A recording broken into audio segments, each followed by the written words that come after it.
We're here with the Solstice Recovery LA podcast. We got beautiful Rose on the podcast today. She is the founder of the Jeremy Castro Foundation. It's a scholarship foundation that helps scholarship people into sober living and make it more affordable for them so they don't have to worry about the financial end of sober living, which is beautiful. Yeah. How you doing today, Rose? I'm great. Thanks for having me. Yeah, of course. Thank you. Thank you for coming out. I really appreciate it. Sure. So Rose mostly works with sober living homes in Ventura County. I came to know Rose and the Jeremy Castro Foundation because I have another sober living home, Bloom Recovery, out in Newbury Park, California.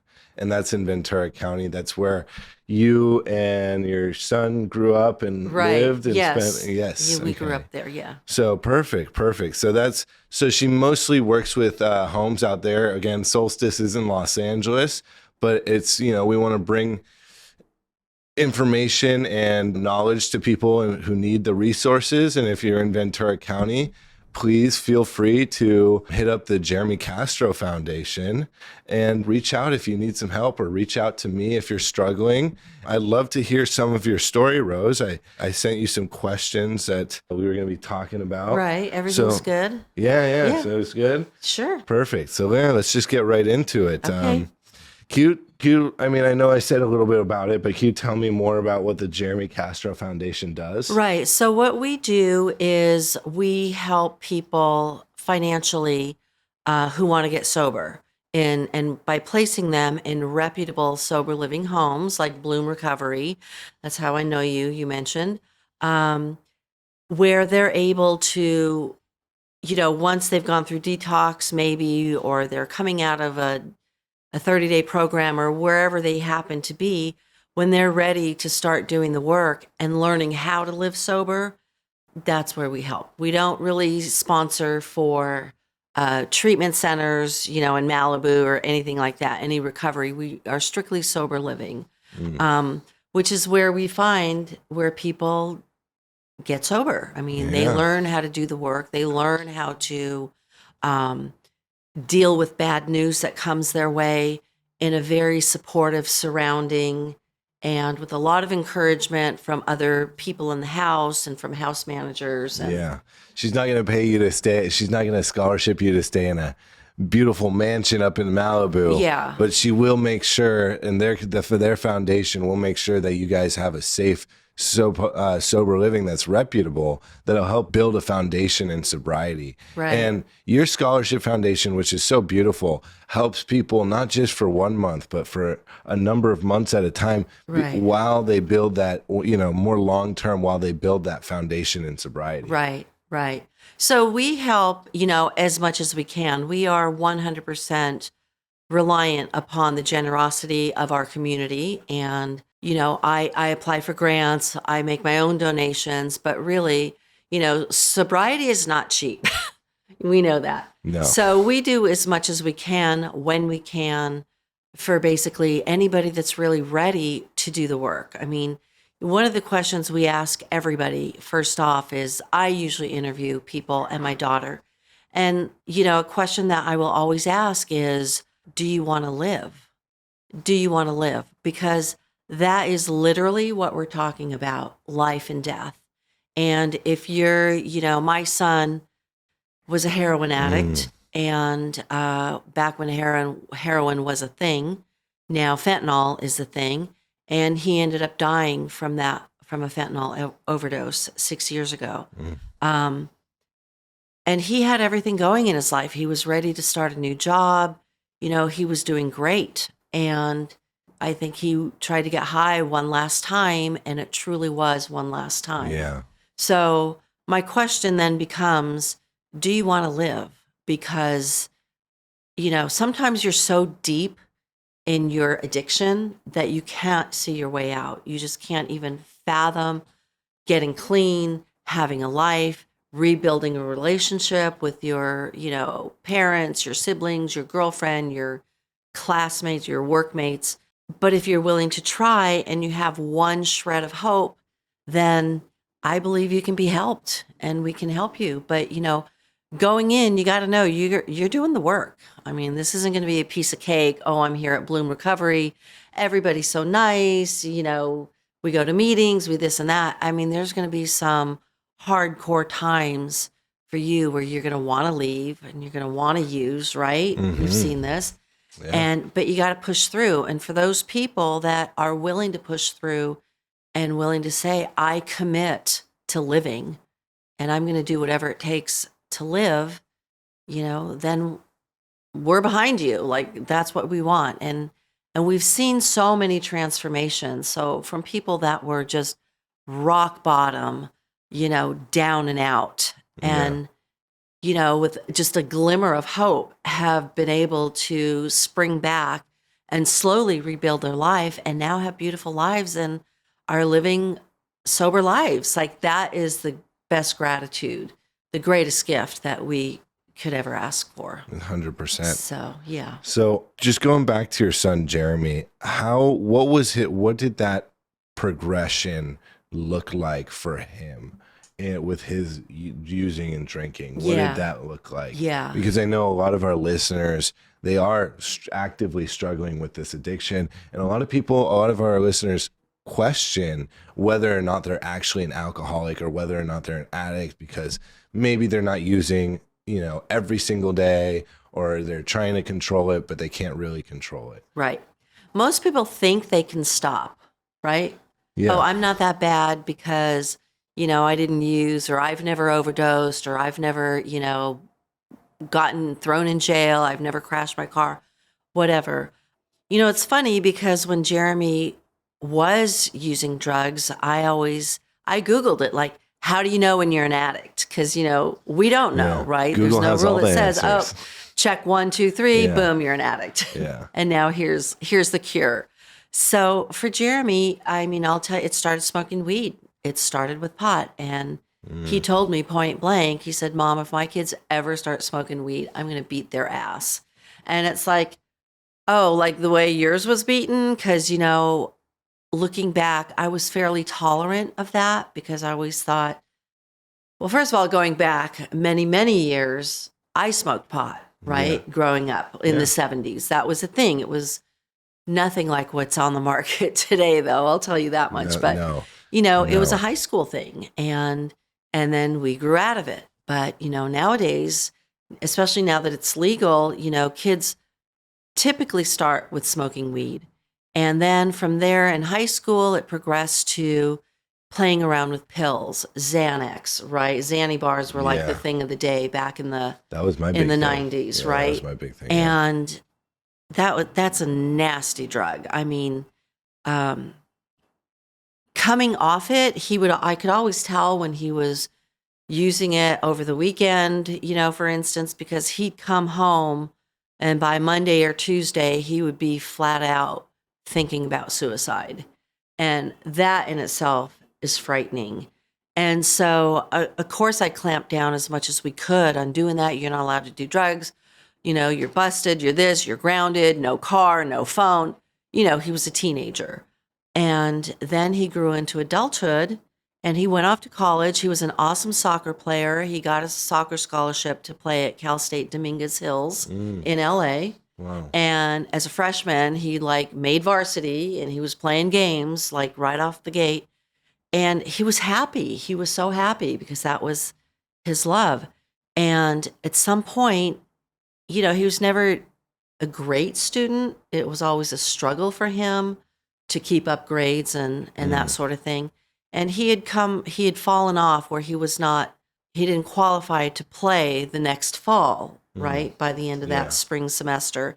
Was that, but all he had to do, from his drug his grades use, had or dropped. his Yeah. grade drops? And, Okay. he was short a couple points. And instead of going back to summer school that summer, making it up, he decided to go to a party where he was introduced to heroin, to smoking heroin. Wow. And, he was down at the time and talking to a local Newbury Park kid, who had grown up with him. And the guy said, you want to feel the best you've ever felt in your life? And Jeremy was at a point in a relationship with his girlfriend and then grades and, kind of like not knowing which direction to go and kind of down at the same time. And he said, sure, I'll try it. And he was introduced to smoking heroin that night. And from that point on, he was, he was hooked. That was it. Just take And one. his addiction grew progressively worse. It was no longer the Xanny bars and the whatever, because that didn't even cut the kind of high you could get from heroin, right? Yeah. And, it just slowly progressed. And I knew it, but I didn't know it because I had never, ever in my life been around heroin. We don't come from addiction. Like my parents were not alcoholics. My husband and I were not alcoholics. We're not drug users. We're not, so this was all foreign to me. And I was ignorant is the bottom line. But I had two younger kids and close in his age. And I remember my youngest son came to me one night and said, Mom, Jeremy is doing some really bad drugs, Yeah.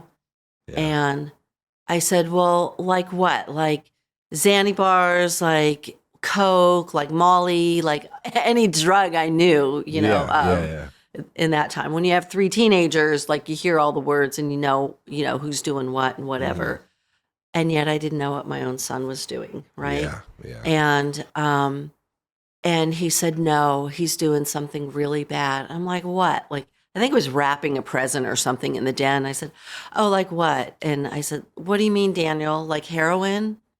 And he was just silent and he shook his head and he said, yes. And I can't tell you, like I can just like reenact the moment now. I just felt all the blood drain from my body as if it was the most horrible thing I had ever heard or experienced in my life at that point. And I just didn't know what to do. I was an absolute basket case. And, I didn't feel like I could turn to my husband because my husband was, knew that Jeremy was up to something and he wasn't working and, he was really hard on him and he was kind of,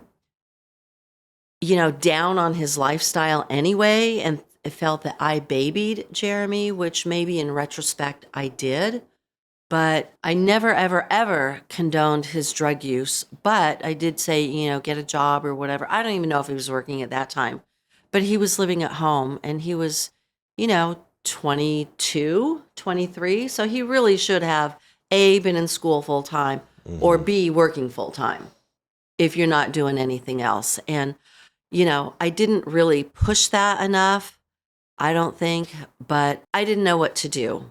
And the next day all I could do was cry. I was just bawling. And I went to my husband and I said, here's what I know. Here's what Daniel told me. And this is what's happening. And I think maybe I confirmed it with my daughter too. I'm not sure. And I just thought I was frantic because I didn't know what to do or where to turn or who to call, who to ask. And my husband's just like, call the insurance company. Like, let's get him into treatment. I'm like, oh, great idea. So I spent the whole next day, making calls and you Google it. And all you do when you Google is you get solicitations for come to our rehab.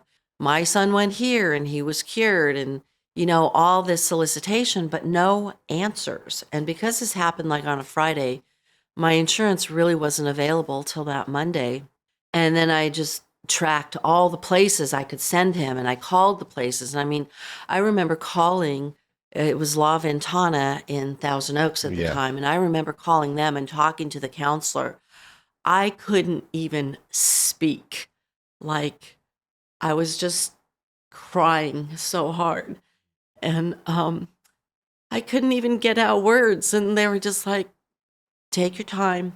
We know, take your time. We get it. Here's how our program works. We can come. He'll do detox for 5 days. And then he'll go straight to, rehab for 30 days. And, thankfully I had the insurance to do that. Yeah. And I realized a lot of people don't. Yeah. Which is also another reason I started my foundation.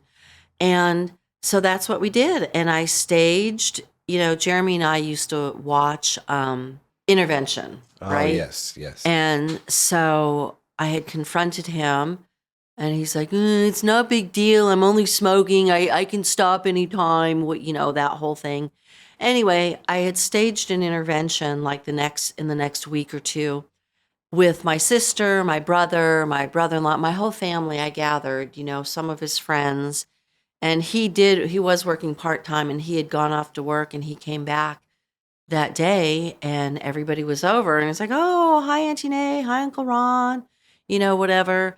And we all went up to the den, and he looked around and he said, what's going on? And he's like, I mean, it's funny now, but he looked at me and he goes, oh my God, Mom, are you kidding me? Is this an intervention? You're watching too much television.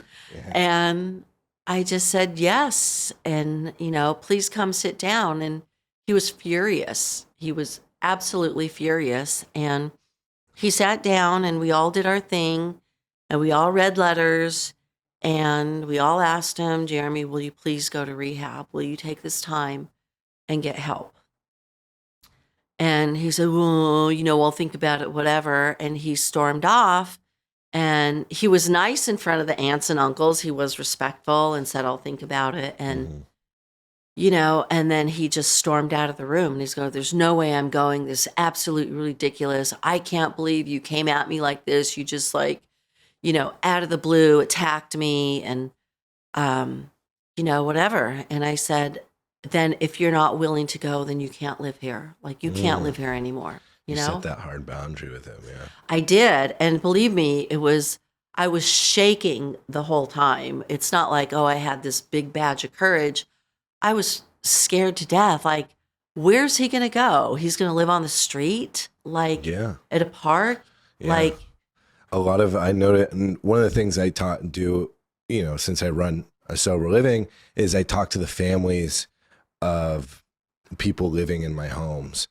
And I talk a lot with the mothers that are going through exactly what you went through with Jeremy, and they don't know what to do. They want to take control of the situation so badly, but they can't. They can't control, their son or their son's addiction. There's no way to control it. All you're doing when you just keep giving to him and let him do whatever he wants and walk all over you is that you're enabling him.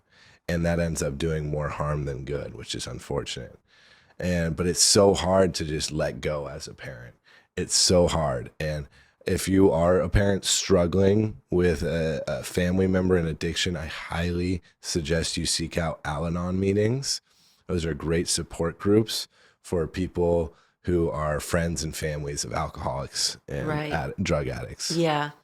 I did try that. I went to a couple of Nar-Anon meetings because, Jeremy's issue was heroin, not alcohol. Yeah. And the nights I did go to those meetings, I felt like, okay, I can breathe again. Like, I can maybe sleep tonight, Yeah. And they did help. But I fell off as, Jeremy's addiction worsened. So when I did kick him out, he did go to rehab for 30 days. And he called me. I think he checked in on a Friday, and by Monday he was calling me, begging me to come home. Mom, it sucks here. It's so bad here. They do this and they do that, and there's people still using in here. And no, there wasn't. No, there weren't. Okay, you were like in a lockdown facility. And again, the manipulation, because when you have a child that is an addict, or a brother or a husband, they are master manipulators, right? And they are so convincing, and they are so good at getting you to believe them, what they want you to believe. And so that was his first stint in rehab, and he stayed, and he came home and he swore, and back then I thought, okay, good. 30 days, it's out of your system. You're done. You're cured. And I remember telling him, Jeremy, visiting him at the facility and just saying, Jeremy, we're going to do this once and we're going to do it right. And, when you come home, you're done using, right? And yeah, Mom, I don't want to use anymore. I feel so good now. I haven't felt this good and whatever. And so, bing, he was allowed to come home. And I said, you have to get a job and you have to do this. And he did all those things. And I don't know how long it was because, again, I was ignorant. But I started seeing signs again. And sure enough, he was using. And, that went on for a while. And the fights and the yelling and the you can't do this and taking away the phone even at 22, because I still paid for his phone at 22, which I'm sure a psychiatrist would have a field day with me. Okay, but I don't know. Truly, honestly, you don't know what to do when your loved one has a problem like this and you've never dealt with it. And when he left rehab, did the counselor or their team suggest sober living? He goes to sober living home. Okay. They did. They did IOP is what they suggested. Or IOP. IOP again stands for intensive outpatient program. Right. It's where you go first at the beginning 6 hours a day to 3 hours a day, and you get group therapy and individual therapy, and also still access to a psychiatrist and a treatment team that can help you build a foundation in recovery for a longer period of time, usually around 3 months after rehab. So they did suggest that. They did. But his manipulation and his tactics, he wouldn't go. Was just saying, I'm not going, throw a fit, I'm coming home, I'm cured. Yeah, and Mom, I'm good. I swear I'll never use again. I don't even want to use again. Yeah. I mean, whatever. Yeah. And of course, I'm like, oh, thank God. Yes, thank God. It worked, right? Yes. It worked. Yes. And, and then life just goes on. And I had other kids. I have a husband. I had a job. I mean, life goes on, right? Yeah. And he was under the radar. Mm-hmm. So, but as it happens, his addiction got more and more aggressive. And he swore, oh, Mom, you can't really OD if you smoke heroin. It's really when you're shooting up. And I would never go to the needle. I would never shoot up. I can't, stand shots, whatever.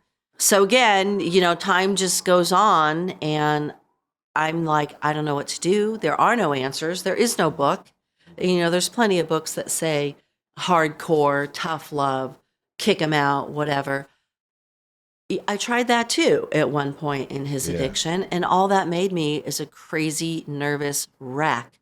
There was some kid that OD'd in the neighborhood while Jeremy was living outside the house, and I frantically called him. He wouldn't pick up his phone. He wouldn't answer. I was just, again, hysterical, and I ran over to where he was living, and I pounded on the glass on his window. And he wouldn't answer. And I pound harder and harder.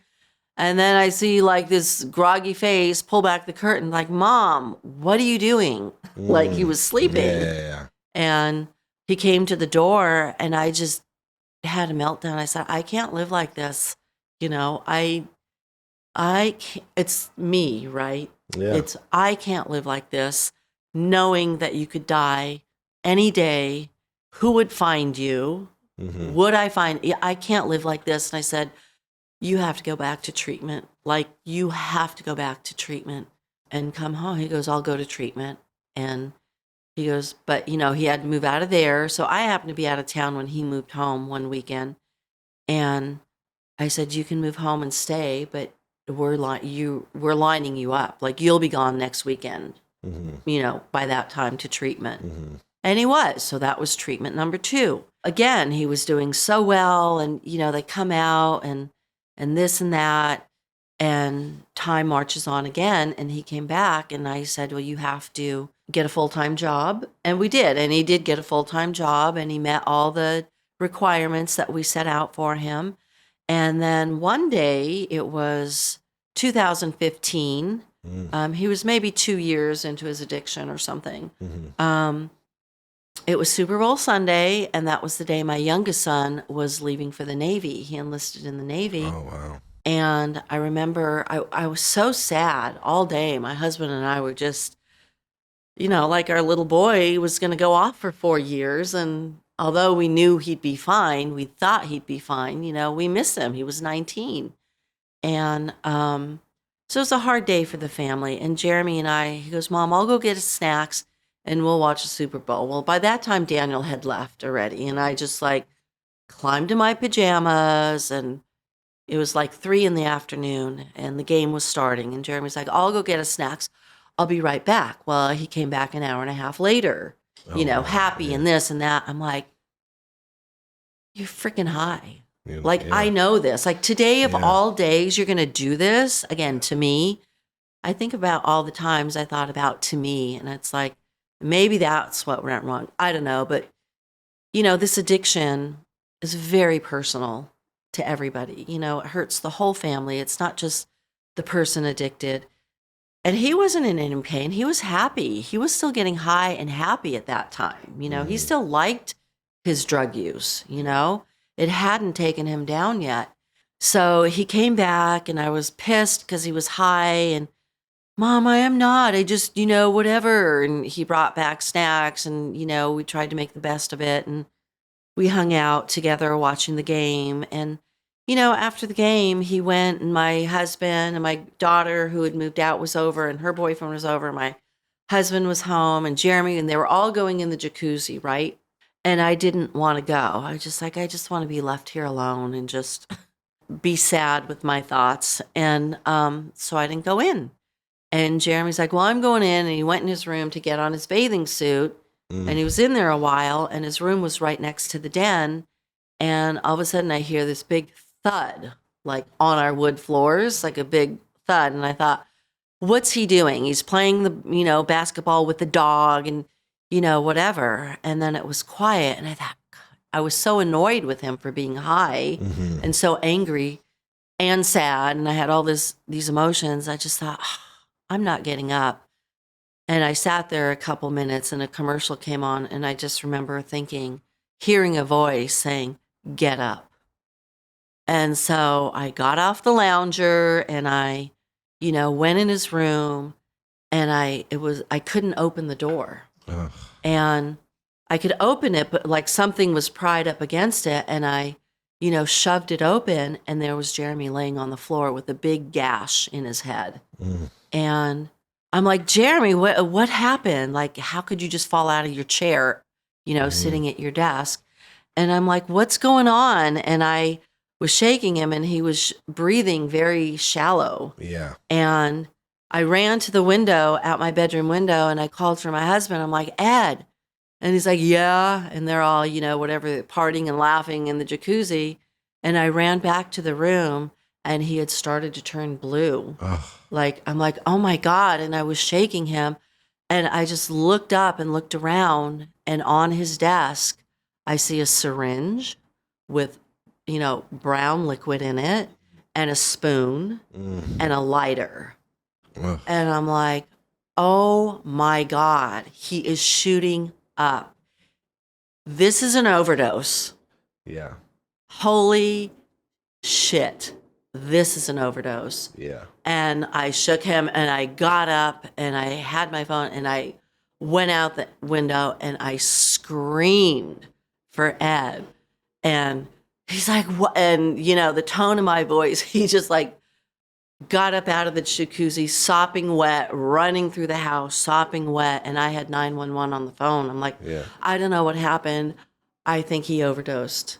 And, I had him on speaker, and the 911 agent is saying, put him on his back. And my husband was up by that time, and he just lifted him up and threw him on his back and he had stopped breathing. Yeah. And he was officially blue.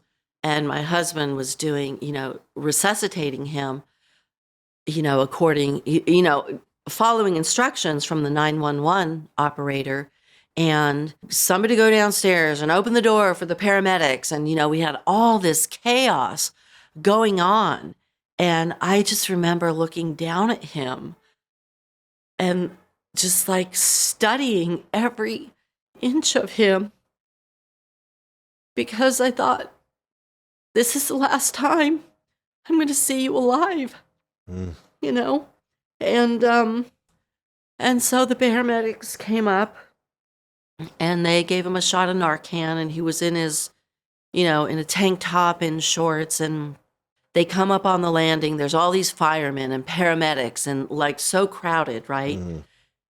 and they are all just, they put some oxygen, and they're just all these life-saving procedures. And they put him on a stretcher, and they finally take him downstairs, and he comes to. And I remember looking over the banister and him lying there on a stretcher, and he just looked up at me and said, "I'm so sorry, Mom," And I just said, "You died tonight. You died."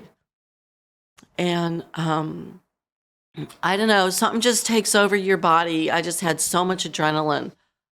I was so angry. And I know that's probably a weird response. Most moms would be hysterically crying. I couldn't even muster up a tear. I just was so numb from the experience, and from just like I was looking at his toes and, how they were trimmed. I was looking at his fingernails. I was looking at his face. I was like, just take in everything, in case he doesn't come home. And I think that adrenaline and that fear and that anger is just what got me through the night. It just helped me cope. So my husband and other people went to the hospital that night, and I'm just like, I can't go. I'm not going. I'll probably choke him if I see him. I just was too numb, and I can't go. And I finally, talked to his friend, and I finally went and saw him the next day. And I said, "Jeremy, you're going away this time for a long time. Like, you're going away to treatment for 6 months. Like, we have a serious issue here." After that, that's what happened. I sent him to my sister here, and then I sent him to my sister-in-law across the country. And, I did everything I could, and he did get clean, for a period of time. Yeah. But then he came back home. And, within 5 minutes of him being home, he was high again. This struggle, it's just bigger than you are. The addiction is bigger than he was. It's bigger than I am. It's bigger than everybody, until they really want to make a change, And so I put him in treatment again. He agreed to go to treatment in 2016, and he was there, and he came out in February with the condition that you can come home, but you have to be on Vivitrol. Like, you have to take the Vivitrol. Yeah. So during this whole time, you're researching everything: what works, what doesn't work, what feels right for your family, what he will and won't do. He was an adult, and so they did release him with a Vivitrol shot, and with the understanding. And so we were on a cycle where he would go every 30 days and get injected, and he was thriving. It's like, "Mom, it's like I've never used. It's like I never think about it. I don't wake up thinking, how am I going to get it? Is my dealer around? Do I have money? How am I going to get money? How much can I buy?" And then repeat that every single day, multiple times a day when you're using. And if he had a job, which he did at that point, he could work for 6 hours and then start becoming very, very sick. At this time, when he was back in the house, was he attending AA meetings or NA meetings? Was he working was he not trying to establish a community around himself? Nothing. Yeah. He was reclusive. And again, I didn't know enough about addiction. Mm-hmm. And, you can say, "Oh, go to AA meetings." Well, he's like, "Mom, that's for alcoholics. And, heroin addiction is so far beyond alcoholism." Mm-hmm. And I believed him. I'm like, "Well, yeah, they don't put a needle in their arm, right, to get high." Yeah. But again, I didn't know. And 6 years ago, the recovery community is nothing like it is now. I didn't have anybody that I could confide in. I finally did confide in a very, very dear friend of mine. But, all our friends were like, "Oh, at this point you have my son's doing so well in college. He's, or they're taking all AP courses and, this and that, and everybody's doing well. And my son is a heroin addict, so." You think at that point it's like, oh, it's a reflection of my capabilities as a mother. Very much so. But that's such a common misconception for parents and family members, that this addiction has nothing to do with how you raised your son or what you did. This addiction is all takes place in his mind, and it is something that he's dealing with. It's his disease. Yeah. You have nothing to do with that. I know. But, as a mom, that's not how you feel. And I just thought every day, what did I do wrong? Like, where did I go wrong? Like, I'm such a bad mother. And even though I had two other really awesome kids, and Jeremy was an awesome kid, after his second stint in rehab, he came home before he went off again. He and I spent a lot of time together, and he was very open with me about his addiction. He would say, Mom, when you're always thinking, I got to have it, how am I going to get it? That's in your mind constantly. It's the obsession of the mind. The obsession. And, I wish I learned sooner that addiction is a disease. I wish I would have understood that sooner, because it was only through like research and the AMA and doing a lot of reading that, yes, doctors consider this, AMA considers this a medical disease now. And so when I finally accepted that, I had more compassion for him, and he and I actually got closer as he struggled, still with ongoing desires and, to use and all that. We spent a lot of time together. And I realize now that he allowed me to journey with him. And he'd say, Mom, I'm really craving right now, but I'm going to be on lockdown. Don't let me leave your side. I just can get through this detox, and, then I can get help on the other end. So I would. And I was like, well, let's go to the park. And we, take his dog to the park. And he's like, okay, I'm good now. I feel like I can go home and, whatever. And so he included me in that part of his struggle. And I realize now, after he passed, that he taught me so much about addiction, and that with this knowledge I have about those who suffer from addiction, I need to help. I need to help. I can do something. And that's how we started the foundation. Yeah.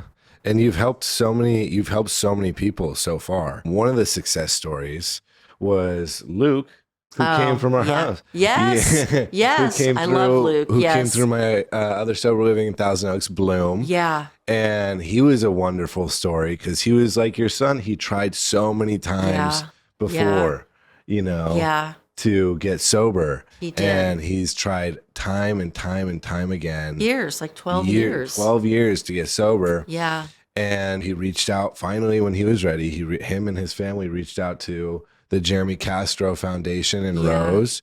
Yeah. And they were able to place him in our house, in our home. Yeah. And he was somebody who needed a whole entire character change, psychic change, to completely change his behaviors. And it's not just sobriety is just the beginning. Physical sobriety is just the beginning.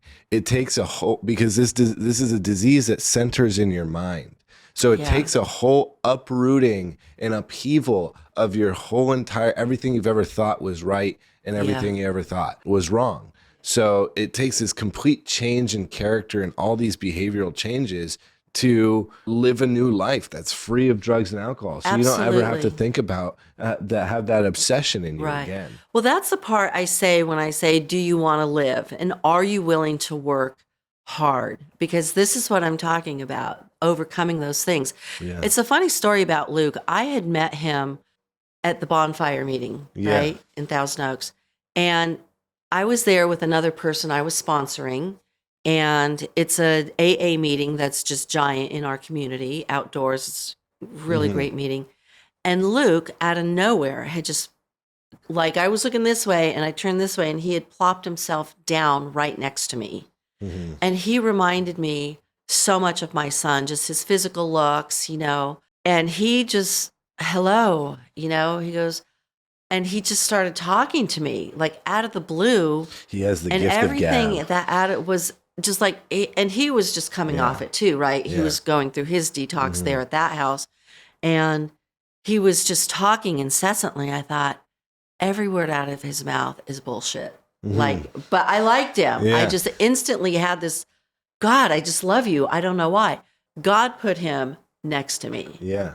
God plucked him and plopped him right next to Yeah. me because he said a few key words and my heart literally just like Yeah. connected with him. Yeah. Even though, oh, I was in, level 4 prison, I was this, I was that, I mean, he is fully tatted and he's Yeah. this. And I'm like, but what he was saying is like, I don't believe you. Like, you're too little of a guy to survive that kind of thing, right? Yeah. And I just like, but instantly I had this affection towards him. And you say, we checked him into Bloom. No, Bloom was the only one that would take Luke.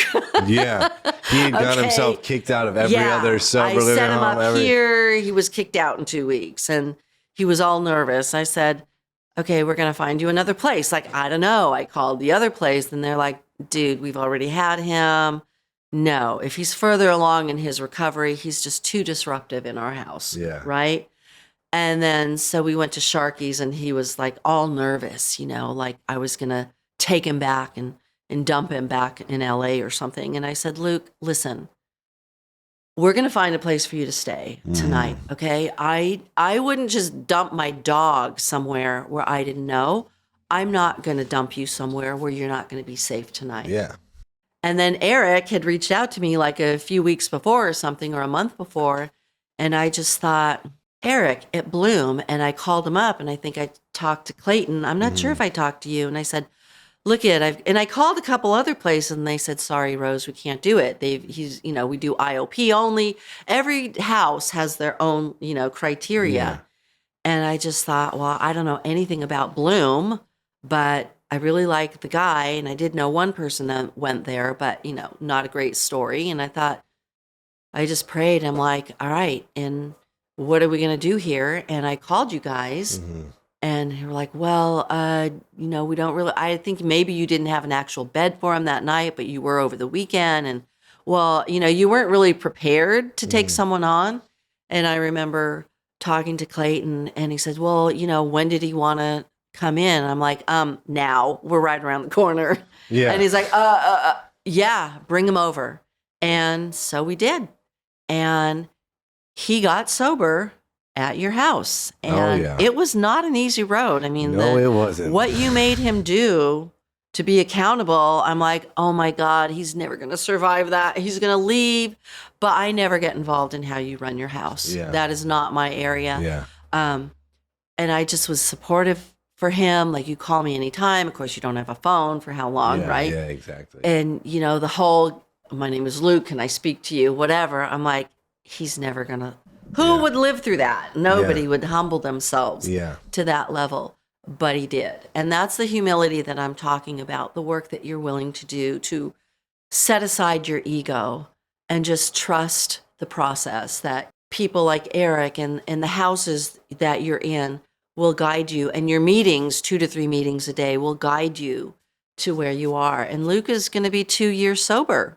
He's in February. Yeah, he's going to be 2 years sober in February. He just moved to Arizona. He has a fellowship out in Arizona. That's the beautiful thing about the sobriety community is you can tap into it wherever you are. Yes. I've been to meetings in Japan. I've been to meetings in London. I've been to meetings all over the world. Fantastic. I just went to some meetings in Mexico City. I was just in Mexico City.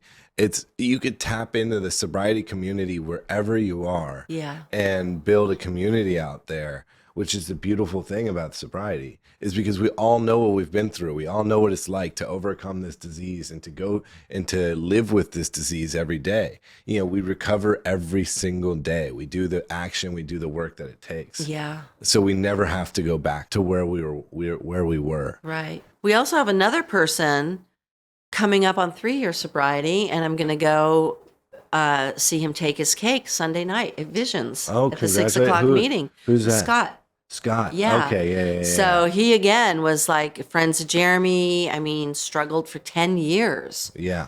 And, there is life. That's our message. I mean, we can't always maybe financially help everybody, but our message is hope. Hope. I mean, you're the worst of the worst, the deepest you could ever be in your addiction. Mm-hmm. And there's always hope to get up and live like a beautiful life. And everybody is so grateful. I mean, Luke calls me once a week. Yeah, he calls Hi, Miss me. Rose.